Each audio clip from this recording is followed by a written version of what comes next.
How's it going, guys? Today we're checking out the SmallRig Mini Follow Focus. Now, I've used a few different follow focuses and I wasn't quite happy with the results I was getting of the cheaper ones. I wanted to get something I knew I could count on. And here we have it. This is the F40 and it's coming in right around $99, which I think is pretty reasonable for a solid metal follow focus. Essentially what a follow focus does is it gives you more control over the focus of the lens on your camera. So you see I have a full cage built out here, which you don't actually need to have the full cage, but oftentimes you'll see a follow focus with a more rigged out camera. It takes the input of you turning this wheel and then rotates that 90 degrees to these gears, and it attaches either, if your lens already has gears, lines up here, or it actually comes with gears, so you can attach this with a lens that does not already come with gears. Yeah, this is a solid piece of technology. It also has a little square here, which you can put a whip, which is essentially a rod that comes out, and then you can have somebody a little bit farther away, or if this is inside of a tight area, you can extend that and then control it a little bit farther away.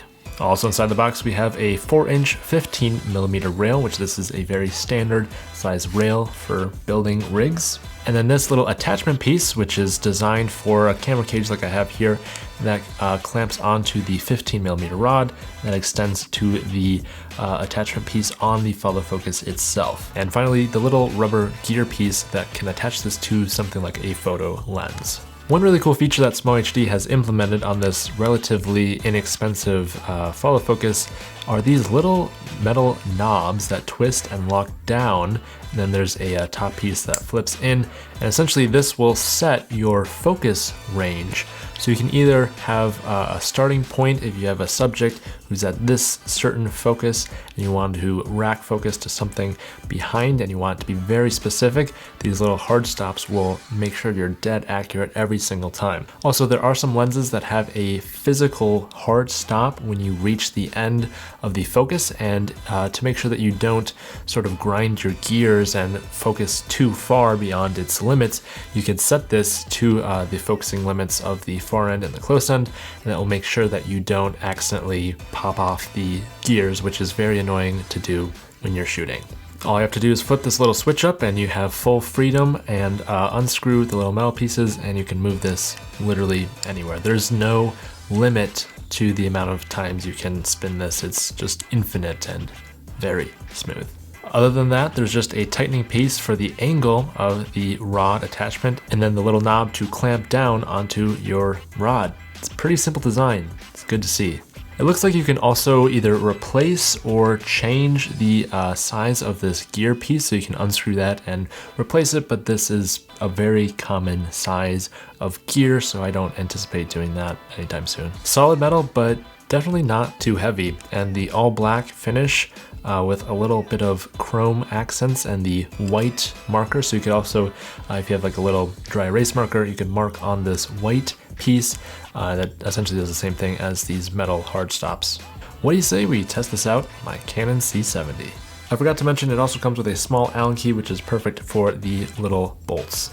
All right, I got the follow focus all mounted up here, and this is a very impressive piece of technology. Now, what I didn't realize before is that the top piece that attaches your camera cage to the 15mm rail, this actually is a NATO rail in itself. A NATO rail is a very standard type of mounting piece for a camera cage like this, and that is actually what I have my top handle as. So as you can see, it just kind of slides off like this.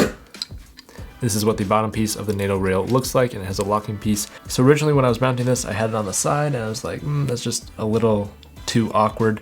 What if I put it on the top? But I have the top handle. And then I realized I can actually kill two birds with one stone. This little piece can attach for the top handle and also attach the follow focus, which is very convenient. SmallRig truly has the filmmaker in mind, and they want to make the best product possible, and that's where this is just such an amazing product and design. Another interesting thing that I learned is that the little screw piece on the gear, you can actually change the gear to be on either side, and there's a little cap here to protect the other side, and this is very convenient because originally this was mounted on the other side, and as you know, the SD card port is right back here, and it was too tight. So if I had this follow focus mounted on here permanently, every time I want to transfer my media, I would have to remove the focus wheel, and that would be really inconvenient. So I was able to move the gear to the other side, and that pushes the actual handle wheel just far enough away that I'm able to access this card reader, and it's still in a very convenient spot. So this truly is a remarkable piece of technology, and coming in 99 bucks. If you're looking for a follow focus to manually focus with beautiful rack focuses, I would highly suggest you check out the SmallRig Mini Follow Focus. That's going to be it for now. If you enjoy this type of filmmaking content and would like to learn more, I would suggest subscribing. Thank you all for watching, and as always, don't forget to keep it pro.